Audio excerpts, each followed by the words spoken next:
you here. How do you like the conference so far? Well, it's so nice to be here. I really appreciate the Thai country hosting us, bringing the community from all over the world together, and being able to learn and share ideas.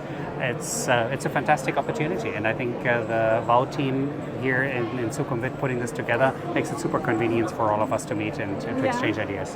What are your plans for VOW Summit? Are you attending any panels, or do you have a speech here? I just came from the investor panel. That's great. Okay. I was just on the investor panel with the stage, right? some really interesting people, anywhere from the Bitcoin maximalists to early stage investments to discussing anything from how AI is influencing blockchain and how we are not trying to make sure we are not providing investment advice. That is really important. But we answered a lot of questions about it, yes. Okay, that's interesting. So what was the main topic for the panel? How to think about investing in the space. Okay. And of course, a lot of people trying to get rich very quickly. Yes. Personally, I am thinking about investment as not a gamble, but a long-term strategy. So you really want to make sure you're thinking about where a specific area, team, project is going to be 5 or 10 years from now.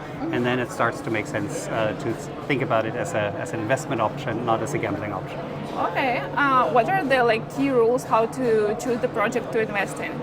What's the value they're delivering, right? Okay.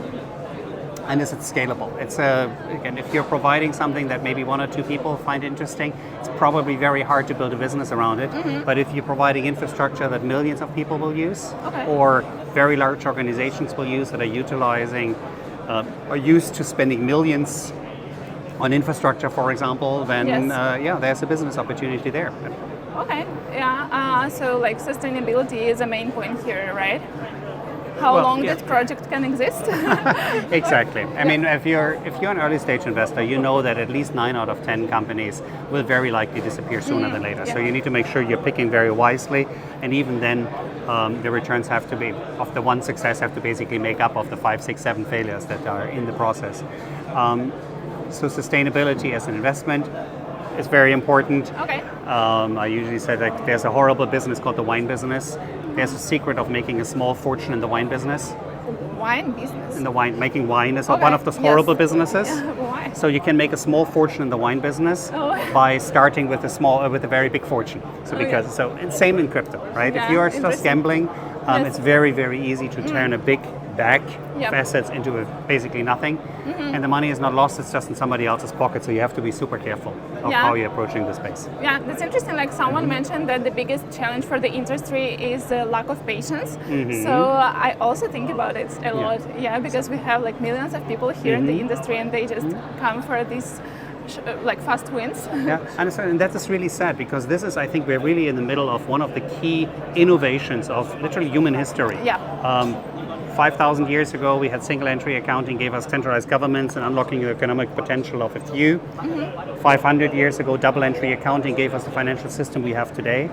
And now, with having the transaction being the receipt, being the ledger entry, all fully auditable in a very cost-efficient way, will unlock the economic potential of so many decentralized opportunities and societies and people that have no access to the traditional systems. So I'm very excited, very bullish long-term, but it takes a little bit. Yes, of course.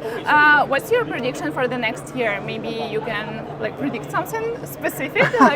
Maybe well, I'm in Thailand. I'm not allowed to give any investment advice, right? Yeah, so, it's not about investment advice. I mean, for the industry itself, in general. Well, I think we're going to an interesting phase over the next 6-7 months. We will see the traditional Bitcoin cycle will probably hit its height somewhere in 25. I still think we're very early. We will see the final value of the asset, of the core asset classes developing over the next decade plus. People say, oh, what about gold? There's always been, I think, £3 of golds are one house in the US for the last 150 years.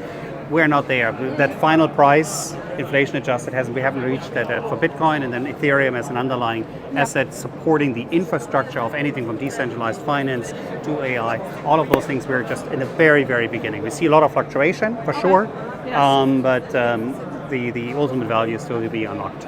Yeah, sounds exciting. Yes. What about your company? What's your company input into the whole Web3 ecosystem? My key job is to making sure I'm staying out of trouble. I'm do get from time to time asked by large funds and family offices for what I'm thinking, like you asking me, Okay. and I'm happy to